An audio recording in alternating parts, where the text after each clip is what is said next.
મિત્રો આજે આપણે અહીંયા આવી ગયા છે શામળાજી મંદિરે। શામળાજી મંદિર જે આવ્યું છે સાબરકાંઠા જિલ્લાની અંદર અને અહીંયા બહુ જ સરસ મજાનું આ પ્રખ્યાત વિષ્ણુ મંદિર તરીકે અહીંયા ઓળખાય છે અને શામળાજી મંદિરે તમે એક વખત તો ચોક્કસથી આવવું જોઈએ એ પ્રમાણે મને લાગી રહ્યું છે અને બહુ સારી સુવિધાઓથી સજ્જ કોતરણી રાત્રે તમે આવો તો અહીંયા સરસ મજાનું નાઇટ શૂટ પણ તમે બહુ સરસ રીતે જોઈ શકો છો। લાઇટિંગનો સારામાં સારો છે અને વત્તા બહુ ઓછી ભીડભાડ હોવાના કારણે ભગવાન વિષ્ણુના સાક્ષાત તમે આમાં દર્શન માણી શકો છો, એમની કૃપા માણી શકો છો।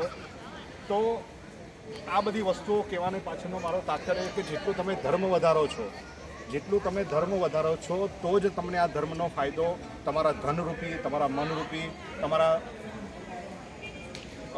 સંસ્કારોને આગળ વધારતી વસ્તુ જોવા મળે છે। માટે અમારા કવિ એક બહુ સરસ એક વાત કરી છે કે ધર્મ વધે તો ધન વધે, ધર્મ વધે તો ધન વધે, ધન વધે તો મન વધી જાય, મન વધે તો બધાયમાં માન વધે, જે વધત વધત વધ જાય। પણ જો ધર્મ ઘટે તો ધન ઘટે, ધન ઘટે તો મન ઘટી જાય, મન ઘટે તો બધાયમાં માન ઘટે, જે ઘટત ઘટત ઘટ જાય। બધાને જય શામળાજી, જય શામળાજી।